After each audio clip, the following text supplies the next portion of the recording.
Meus irmãos, eu peço que você abra sua Bíblia no livro do profeta Ezequiel.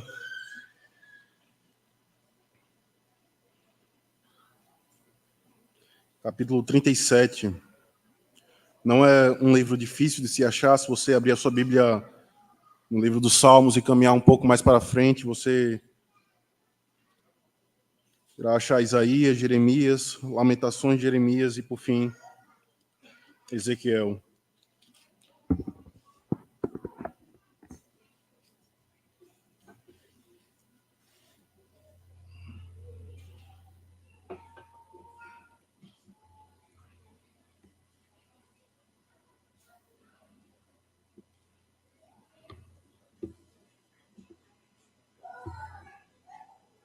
Nós, nessa noite, faremos a leitura, como também a exposição, do verso 1 ao verso número 14. Ezequiel, capítulo 37, do verso 1 ao verso de número 14. Escute com atenção aquilo que diz a voz do teu Redentor.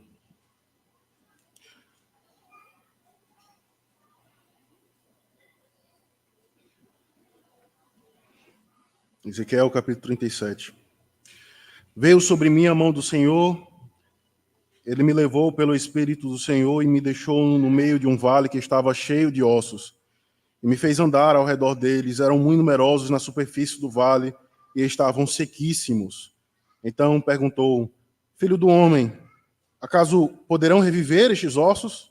Respondi: Senhor Deus, tu o sabes. Disse-me ele: Profetiza a estes ossos e dize-lhes: Ossos secos, ouvi a palavra do Senhor. Assim diz o Senhor Deus a estes ossos: Eis que farei entrar o Espírito em vós e vivereis. Porém tendões sobre vós farei crescer carne sobre vós estenderei pele, porém em vós o Espírito e vivereis, e sabereis que eu sou o Senhor. Então profetizei segundo me for ordenado. Enquanto eu profetizava, houve um ruído, um barulho de ossos que batiam contra ossos e se ajuntavam cada osso ao seu osso. Olhei, e eis que havia tendões sobre eles, e cresceram as carnes, e se estendeu a pele sobre eles. Mas não havia neles o Espírito. Então ele me disse: Profetiza ao Espírito, profetiza ao Filho do Homem, e dize-lhes: Assim diz o Senhor Deus: Vem dos quatro ventos, ó Espírito, e assopra sobre estes mortos para que vivam. Profetizei como ele me ordenara, e o Espírito entrou neles, e viveram, e se puseram em pé um exército sobremodo numeroso. Então me disse: Filho do homem, estes ossos são toda a casa de Israel. Eis que dizem: Os nossos ossos se secaram, e pereceu a nossa esperança. Estamos de todo exterminados. Portanto, profetiza e diz-lhes: Assim diz o Senhor Deus: Eis que abrirei a vossa sepultura e vos farei sair dela, ó povo meu, e vos trarei a terra de Israel. Sabereis que eu sou o Senhor quando eu abrir a vossa sepultura e vos fizer sair dela, ó povo meu. Porém, vós o meu espírito, e vivereis, e vos estabelecerei na vossa própria terra. Então sabereis que eu, o Senhor, disse isto e o fiz, diz o Senhor. Amém. Amém. Oremos ao Senhor, meus irmãos, mais uma vez. Ó Deus bendito, se agrada, ó Pai, nessa noite de falar à Tua igreja, a fim de sermos vivificados pela pregação do Evangelho. Nós oramos em Cristo Jesus. Amém.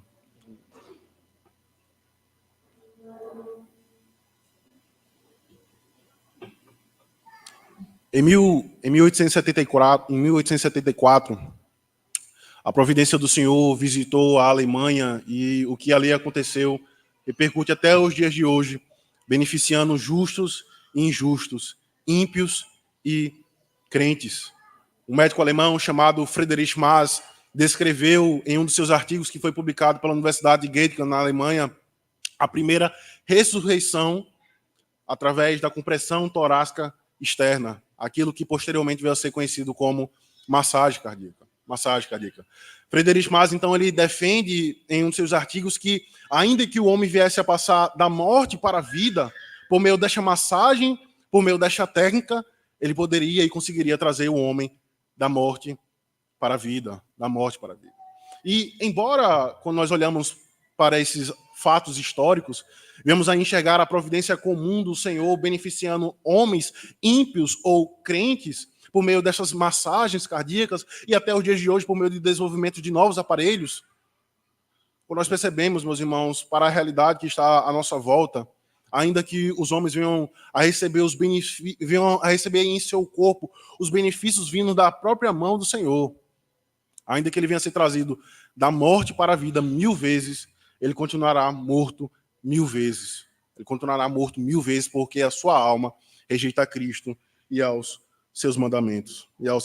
E é interessante entendermos esse fato histórico à luz do texto de Ezequiel, porque quando nós olhamos para o desenvolver de uma profecia como essa, notamos que o texto, de forma enfática, vai afirmar que aqueles ossos que estavam mortos, a eles foram recebidos tendões, carnes e até mesmo pele. Mas também, misteriosamente, o texto diz que não havia neles ainda o Espírito.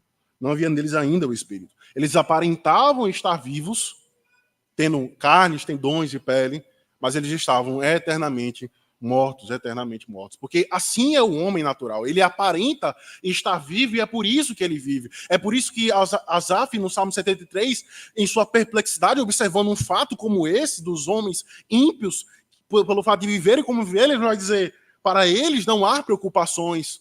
O seu corpo é sadio e inédio, não compartilham das canseiras dos mortais. Daí a soberba que os cinge como colar e o manto que os cobre.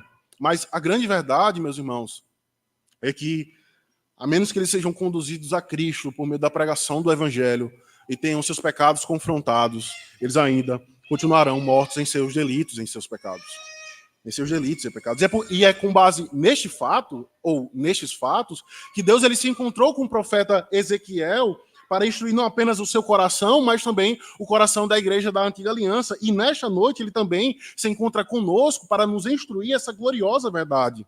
A gloriosa verdade de que somente através dos meios que o próprio Deus dá ao seu povo é que eles verdadeiramente podem ser trazidos da morte para a vida. Não temporariamente por meio de uma massagem cardíaca, mas verdadeiramente e eternamente sendo trazido da morte para a vida, da morte para a vida. Essas são verdades que naturalmente emanam do texto, como esse de Ezequiel, capítulo 37, como nós nos aproximamos dele, que é, em primeiro lugar, que nós veremos nessa noite, a condição natural do homem, e em segundo e último lugar, o meio pelo qual Deus ele muda esta condição natural do homem. De novo, 2 pontos nós iremos ver essa noite, por meio da exposição de Ezequiel, capítulo 37, do verso 1 ao verso 14. A condição natural do homem e o meio pelo qual Deus ele usa para mudar essa condição natural. Por favor, se você ainda estiver com a sua Bíblia aberta, eu peço que você veja comigo a partir do verso 1 e o verso 2. Veio sobre mim a mão do Senhor, ele me levou pelo Espírito do Senhor e me deixou no meio de um vale que estava cheio de ossos e me fez andar ao redor deles. Eram muito numerosos na superfície do vale e estavam sequíssimos. Tragam à memória dos irmãos, ou lembre-se que nesse texto em particular, o contexto maior, o contexto que circunda o livro do profeta Ezequiel, era justamente o período do exílio babilônico dos judeus na Babilônia, depois de sucessivas tentativas de invasão do rei Nabucodonosor sobre o povo do Senhor. O primeiro cerco que aconteceu a Jerusalém, a fim de apenas conhecimentos teóricos e históricos, aconteceu 605 anos antes de Cristo, quando Daniel, o profeta que nós conhecemos, foi levado para Babilônia, a fim de ter a sua cosmovisão e o seu caráter moldado pela cultura e pela religião babilônica. A outra investida, a outra invasão, aconteceu 8 anos depois, quando desta vez, o profeta Ezequiel, o profeta que nós estamos expondo essa noite, foi levado juntamente com outros prisioneiros para a Babilônia. E, por fim, o último cerco aconteceu 11 anos depois, quando desta feita, o profeta Jeremias foi levado para a Babilônia, levando então e culminando na destruição de Jerusalém e do templo que lá havia. No entanto, agora, no texto em questão, quando nós adentramos a ele, nós encontramos Ezequiel, ou seja, no segundo período das invasões de Nabucodonosor sobre o povo do Senhor, pregando na Babilônia, enquanto que Jeremias, que só é levado posteriormente, estava em Jerusalém. Jeremias por sua vez, advertia ao povo de que eles ficariam cativeiro por um longo tempo, confirmando aquilo que ele havia dito em suas palavras, em seu livro, uma carta no capítulo 29, onde ele encoraja, e talvez você já leu o livro do profeta Jeremias, talvez você se lembre dessas palavras, onde ele vai encorajar os judeus a se estabelecerem e a criarem e formarem famílias na Babilônia. Mas aí você pode imaginar que uma notícia como essa não agradou o povo do Senhor, não veio a os tornar fortes e inabaláveis na obra do Senhor. E Ezequiel, que se encontrava na Babilônia, por sua vez, precisou reforçar a exortação e o aviso de Jeremias de que a situação seria difícil e duradoura. Então, diante de tamanha desolação e tristeza que o povo do Senhor se encontrava desanimada e abatida, então que nós observamos as palavras de Ezequiel aqui no capítulo 37. Mas a grande questão que surge é: por que eles estavam desanimados e abatidos? A resposta, no primeiro momento, pode ser óbvia. Na verdade, eles estavam cativos sobre o Império Babilônico.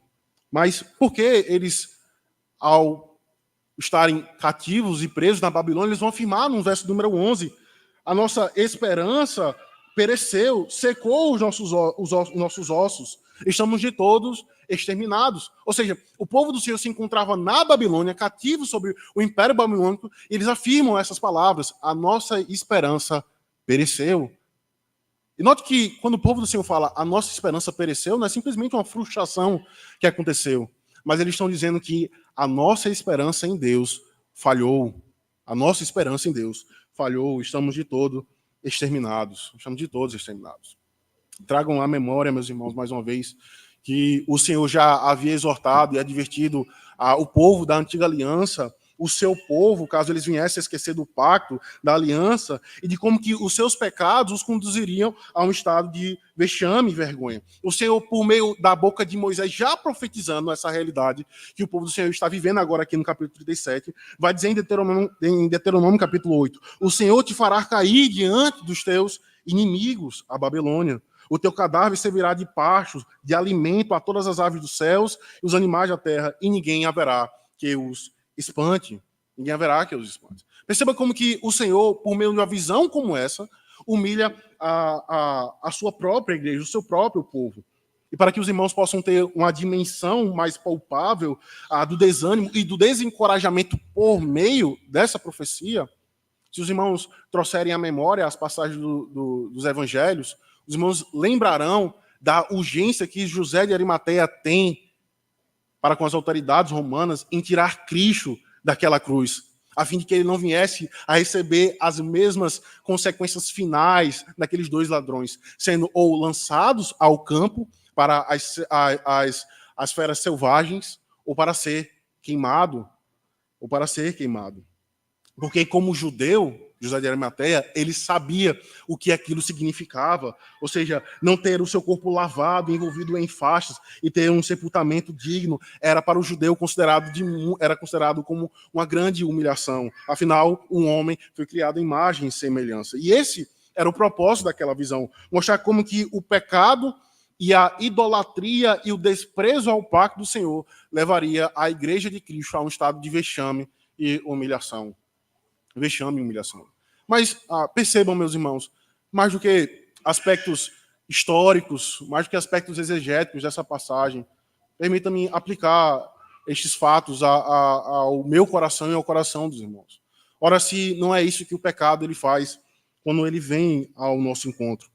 O pecado ele vem ao nosso encontro e busca fincar as suas raízes para se divertir conosco. Ele nos faz acreditar que nós seremos como Deus. Ora, se não foi isso que Satanás ele fez com Eva no jardim do Éden. E a questão ali não era se você morrerá ou não após comer o fruto do conhecimento do bem e do mal, mas era você se tornará como Deus. Você se tornará como Deus. Mas quando ele entra o pecado em nossos corações, ele então nos deixa sozinhos, até que nós descobrimos que nós não estamos aptos para estar na presença do Senhor. Ora, se não é isso que acontece. Nós cometemos determinados pecados, nos encontramos e nos vemos presos em determinados vícios e nós não temos coragem nem até mesmo de vir à casa do Senhor, porque o pecado ele nos rebaixa a uma condição de vexame, humilhação, onde nós não queremos ver o brilho da glória da face do nosso Deus.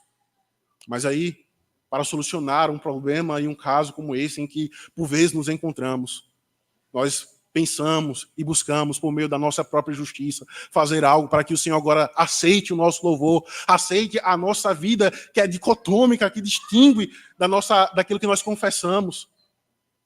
Mas aí, o pecado, ele não apenas ele vem ao nosso encontro e nos vence na tentação, mas ele também nos vence no processo de santificação. Quando nós pensamos e achamos que nós podemos, por meio da nossa justiça e da nossa obediência à lei do Senhor, nos tornar aptos para nos encontrar diante do Senhor.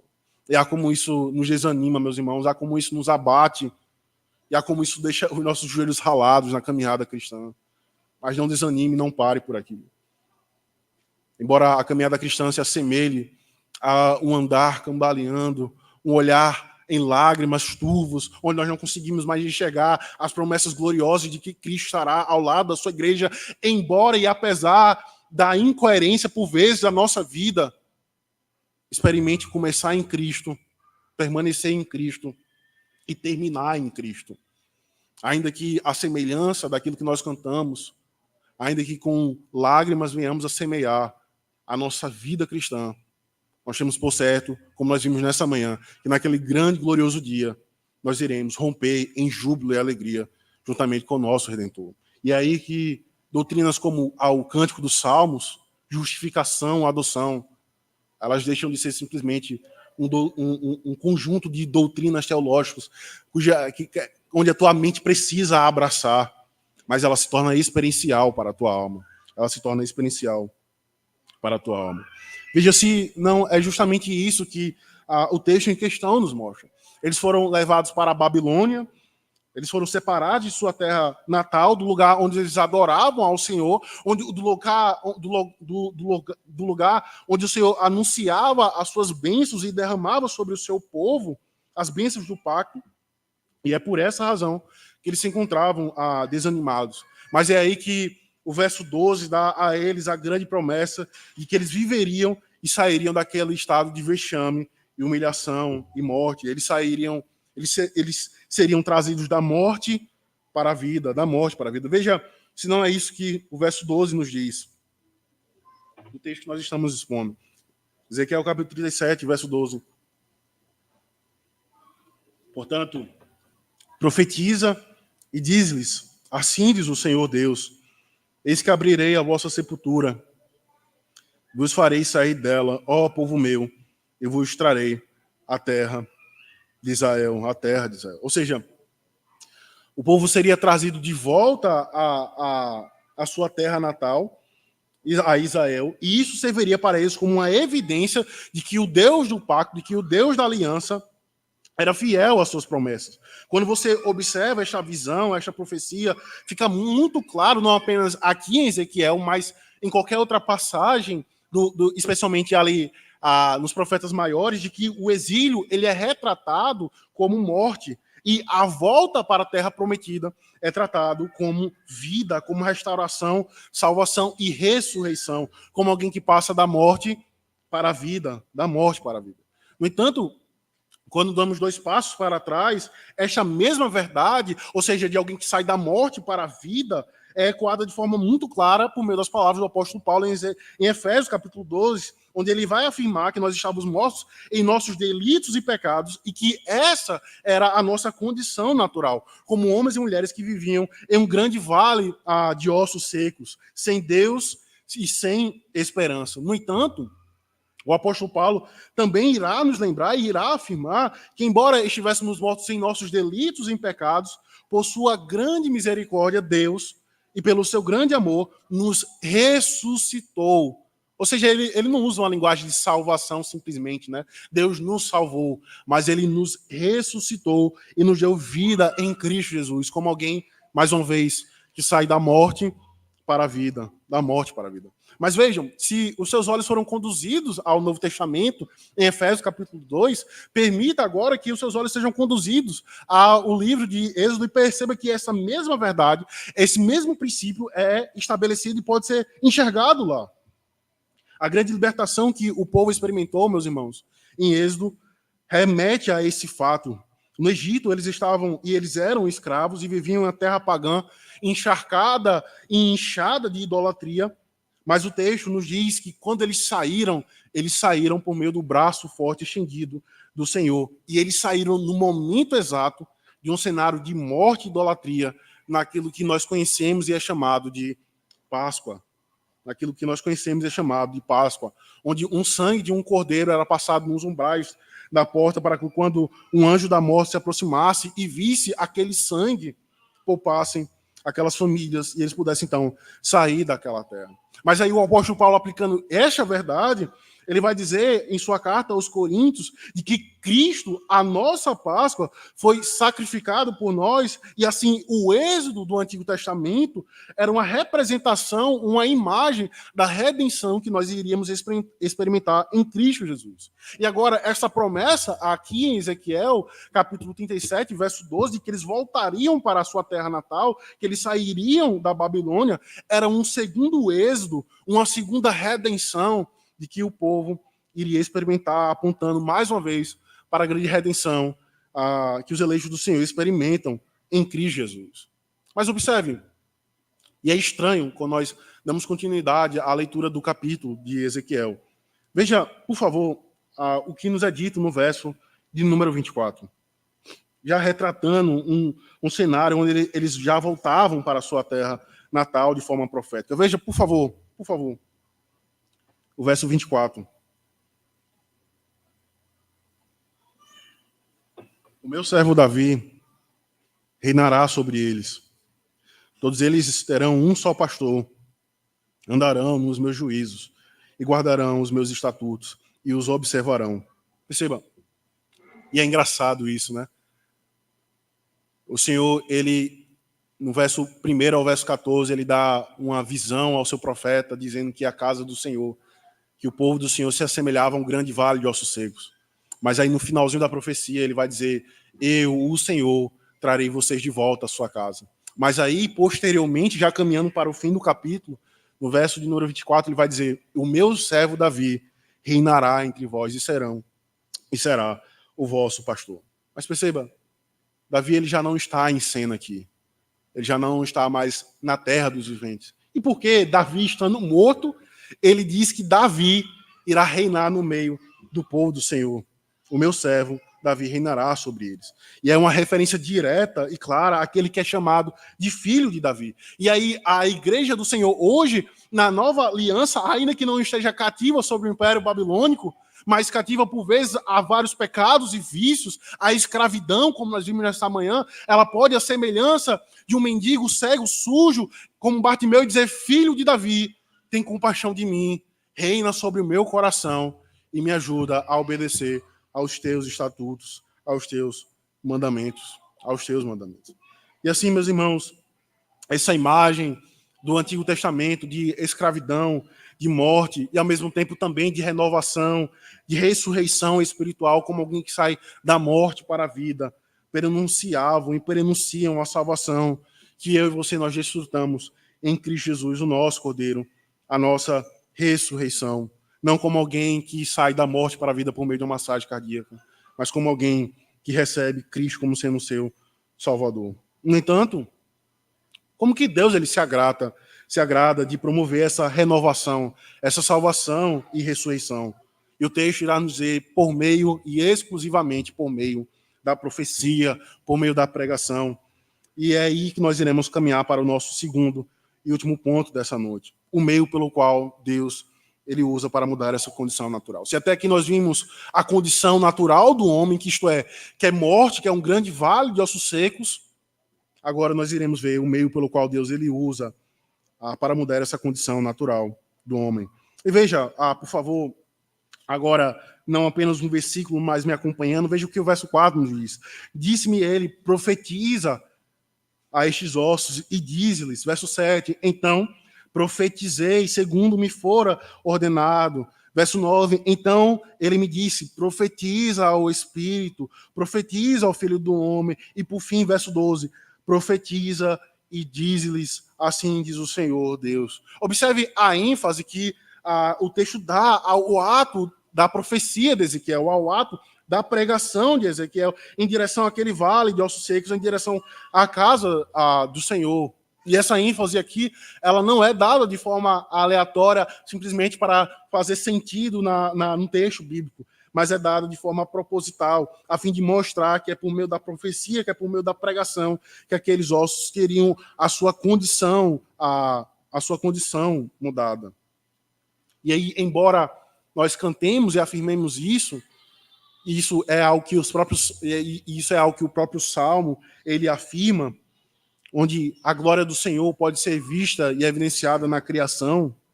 Quando nós olhamos para um texto como esse, a glória do Senhor, ela é melhor vista, e a sua majestade e o seu ápice, quando nós percebemos que os homens são salvos por meio da pregação do Evangelho, por meio da pregação do Evangelho. Somente o Evangelho, quando pregado, tem o poder de transformar alguém que estava morto em seus delitos em pecados, em alguém que agora tem vida, em alguém que era inimigo de Deus, em alguém que agora, como um filho amado, se assenta em sua mesa e come e bebe do seu vinho, em alguém que agora está eternamente unido a Cristo, o seu noivo. Somente por meio da pregação do Evangelho, o homem ele pode ser verdadeiramente vivificado e ser trazido da morte para a vida, da morte para a vida.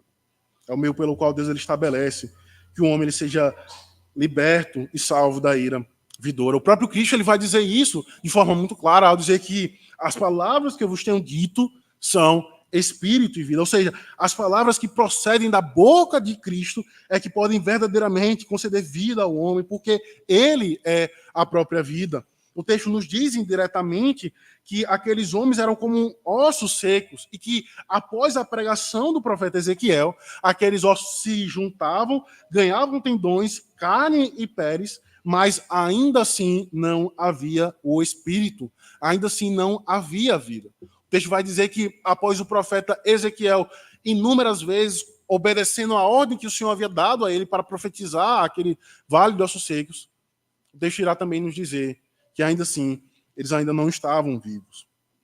E por que isso acontece?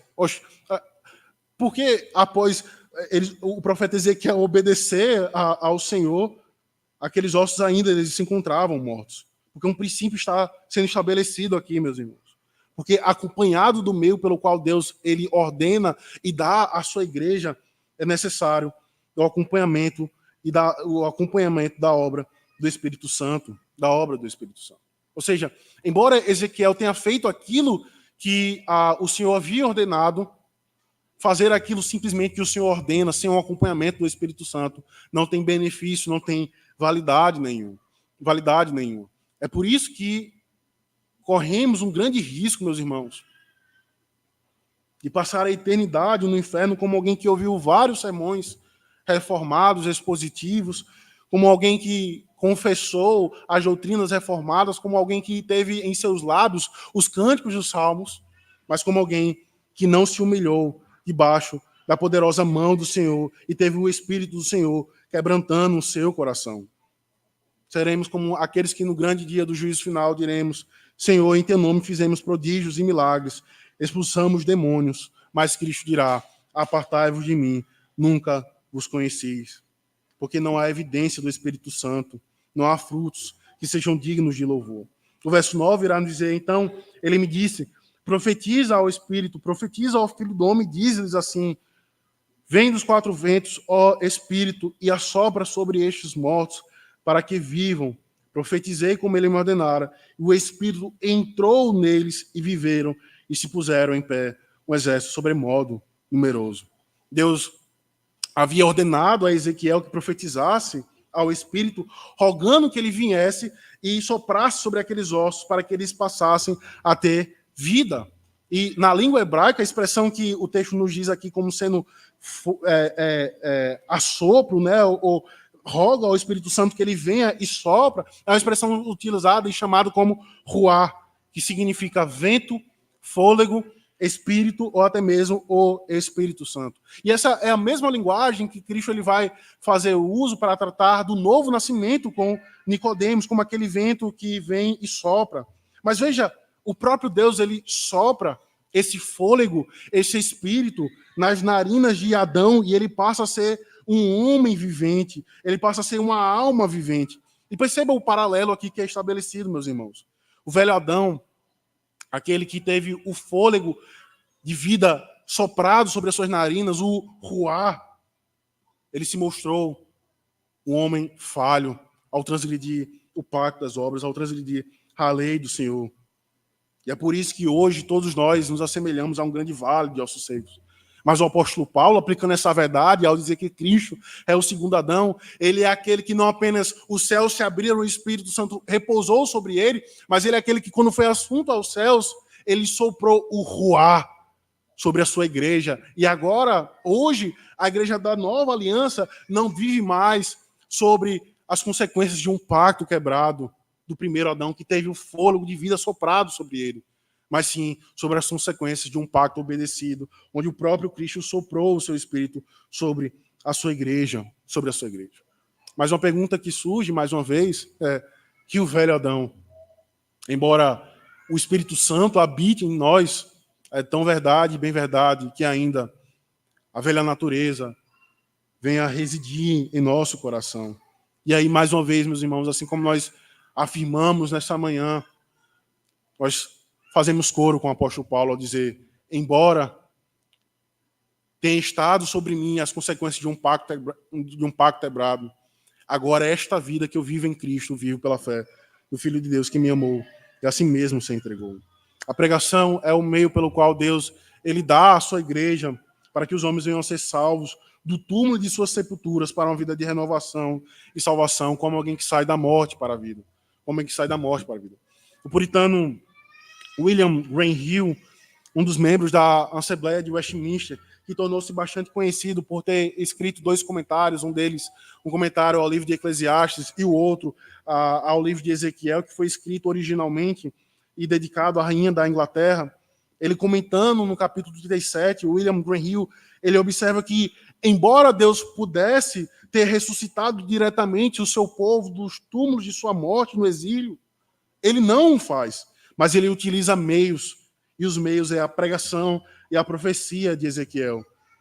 William Green Hill ainda enfatiza que, ainda que estivermos totalmente comprometidos com aquilo que Cristo ordena através dos seus meios, após o uso dos meios, ainda estaremos comprometidos totalmente com aquilo que Deus ele ordena. Ainda que façamos uso daquilo que o Senhor ordena, isso só terá valor, só terá benefício se o Espírito Santo for acompanhado. E ainda que os nossos olhos não venham a ver resultado, ainda assim estaremos comprometidos com o Senhor. Eu já fiz referência a essa ilustração, e eu faço de novo. O puritano, não William Green Hill, mas Jeremiah Burroughs, em uma de suas obras, ele vai dizer a um jovem ministro, se prepare um bom sermão, ore ao Senhor, e vá à igreja, domingo de manhã e à noite, e pregue ao povo do Senhor. Talvez você pregue e não veja nenhum benefício, nada mudar. Ele diz, não tem problema. Volte para a sua casa, prepare um bom sermão, ore ao Senhor, busque Ele em oração e volte mais uma vez no próximo domingo e pregue de manhã e à noite. Talvez você não veja mais uma vez nada acontecer. Ele diz, não tem problema. Continua fazendo aquilo que Ele ordenou. Você não sabe o dia, você não sabe a hora. Continua fazendo aquilo que Ele ordenou. Um dia o céu se abrirá e a glória do Senhor encherá a terra por meio da pregação do Evangelho. Mas talvez sobre você não esteja a incumbência, a responsabilidade de pregar o Evangelho. Mas continua fazendo aquilo que o Senhor ordenou. Buscando santificação e santidade no lar. Buscando santificação e santidade no trabalho. Buscando santificação ao confessar aquilo que o Senhor ordena em sua palavra. Você não sabe o dia, você não sabe a hora. Mas naquele grande e glorioso dia, você ouvirá, servo bom e fiel, entra para o gozo, para o descanso do teu Senhor. Para o gozo e descanso do teu Senhor. Os puritanos, eles acreditavam, meus irmãos, e entendiam que a obra do ministro era estabelecer a palavra de Deus, e o pregar e o profetizar ao povo era revelar a vontade de Deus para a sua igreja, para os homens. E é justamente isso que Ezequiel ele fez. Ezequiel ele seguiu esse princípio e as pessoas foram mudadas através da pregação da palavra. E é interessante nós entendermos isso, porque quando nós olhamos para a pergunta de número 88 do breve catecismo, onde ele irá nos perguntar de que maneira Deus ele comunica os benefícios da redenção, da salvação. O catecismo responde: os meios externos e ordinários pelos quais Cristo nos comunica os benefícios da redenção são as suas ordenanças, especialmente a palavra, os sacramentos e a oração. Ou seja, o meio pelo qual a Igreja de Cristo será beneficiada e terá benefício em sua alma é através da pregação, da palavra, dos sacramentos e da oração. Perceba os privilégios, meus irmãos, que nós temos quando nós nos aproximamos de um texto como esse. Somente a pregação é aquela que verdadeiramente pode não apenas trazer vida ao homem, mas como nós lemos agora no breve catecismo, é aquela que verdadeiramente pode nos animar e nos tornar firmes e inabaláveis na caminhada cristã. Despreze a pregação do evangelho e certamente a depressão da alma estará presente diariamente em nosso meio. Despreze o culto público, você ainda continuará desanimado na caminhada cristã. A pregação, meus irmãos, ela é o meio que o Senhor estabelece para salvar homens da morte de suas sepulturas para uma vida de vida e vida em abundância em Cristo Jesus. Friedrich Maass, ele afirma e descreve em seu artigo que através de uma massagem como essa, ele pode garantir que os homens sejam trazidos da morte para a vida. Eles podem até, de fato, serem trazidos da morte para a vida. Mas eles terão que se deparar com aquele grande dia do juízo final. E aquilo que verdadeiramente poderá trazer vida a eles não é os benefícios externos da inteligência que o Senhor dá aos homens, mas é ser quebrantado e humilhado por meio da pregação do Evangelho e ser conduzido a Cristo. Que o Senhor nos abençoe, meus irmãos, e que nós venhamos, acima de tudo, meus irmãos, zelar e amar ao culto público. Se o culto público não for amado em nosso meio, porque é no meio do povo do Senhor que a pregação do Evangelho ela é comunicada nas suas almas. Não perca o seu tempo. Não perca o seu tempo. Vá para casa e busque ser o homem e a mulher mais rico que você conseguir e que você tentar conseguir ser. Mas também durma essa noite na certeza de que você passará a eternidade no inferno, mas que essa não seja a sua realidade. Volte para Cristo e ame a pregação como sendo aquele meio que o Senhor estabelece para sermos vivificados em Cristo Jesus. Em Cristo Jesus. Amém.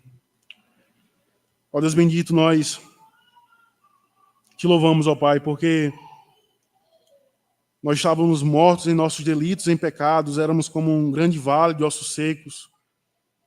Mas o Senhor, pelo teu grande amor e misericórdia, nos ressuscitou através da pregação do Evangelho. O Senhor despertou os nossos ouvidos, o Senhor abriu os nossos olhos para enxergarmos as maravilhas da obra do nosso Redentor e assim sermos cativados pelo seu amor, pela sua obra e pela sua vida. Ajuda-nos, ó Deus, e nos anima por meio da pregação do Evangelho, nos faz entender o grande benefício que ela tem para a Igreja de Cristo, para as nossas próprias almas, ó Pai. Ajuda-nos, ó Deus, e nos permite voltarmos ao nosso primeiro amor, a fim de amarmos a Tua casa, a fim de amarmos a oração, a fim de amarmos a leitura da palavra do Senhor, e a fim de amarmos o culto público, porque é através e por meio do culto público onde ouvimos a obra, a vida e as promessas do nosso Redentor Jesus Cristo. Nos abençoa, Pai, é isso que nós oramos em Cristo Jesus. Amém. Amém.